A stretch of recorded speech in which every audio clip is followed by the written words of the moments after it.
Thank you and welcome, Secretary Wilson. As Secretary, congratulations, General Goldfein. Good to see you again.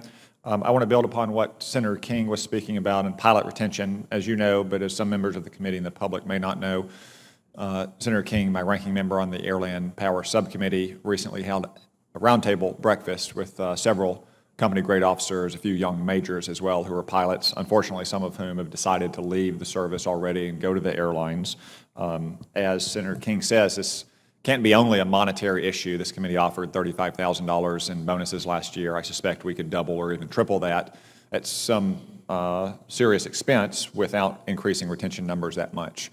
Because although these pilots found the bonuses were nice to have, when you amortize that out over the years of commitment they're taking on and some of the other, as you call them, irritants, General Goldfein, it simply didn't make sense.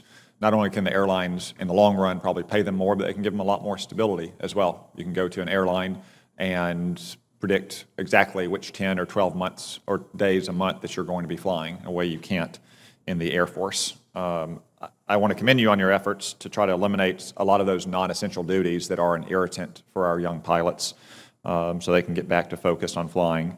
I want to commend you for your focus on pushing command authorities back down to the squadron level.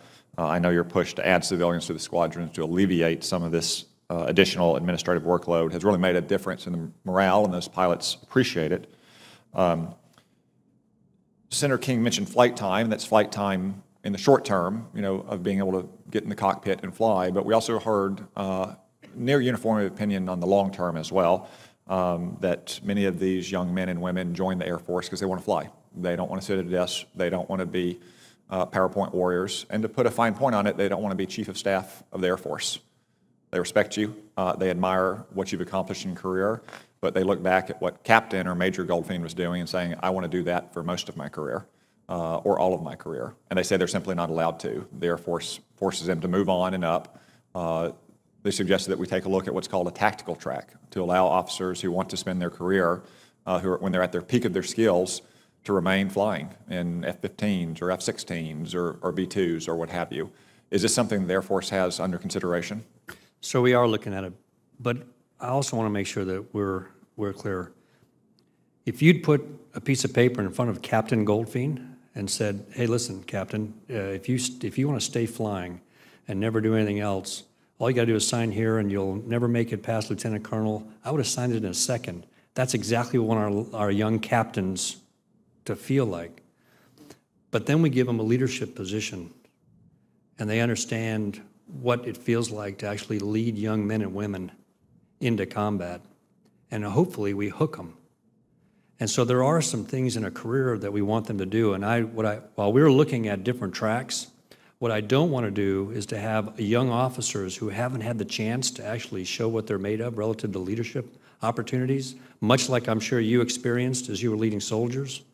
Once you do it and you realize the fact that you can actually have an impact on people's lives, I want to make sure that we don't close doors to those young officers who may find that they actually can be great chiefs of staff someday. Captain Goldfein was a pretty good pilot, wasn't he? He was the best pilot in the Air Force. It's funny, those captains and majors said they're the best pilots, and the colonels and the generals are over the hill. Boy, if we don't have that today, then we got bigger problems. But Captain Goldfein made that decision at a different time in the Air Force and its size and funding. We're facing, as we've heard from Senator McCain, Senator Reid, Senator Wicker, Senator Angus, something of a crisis in fighter pilot retention.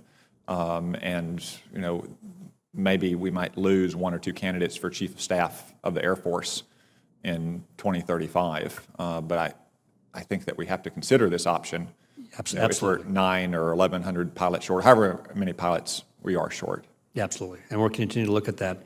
On this, if I can just take, 30 seconds, the other part of this is the life in the squadron and this idea of service and making sure that we don't ever lose the fact, because we've had a lot of discussions here about all the different issues, and the Secretary and I are committed to swinging away at this.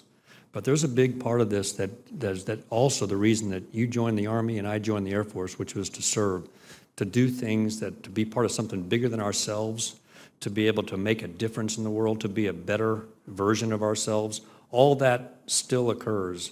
And we want to make sure that we capture that in our young airmen we have today as we go forward.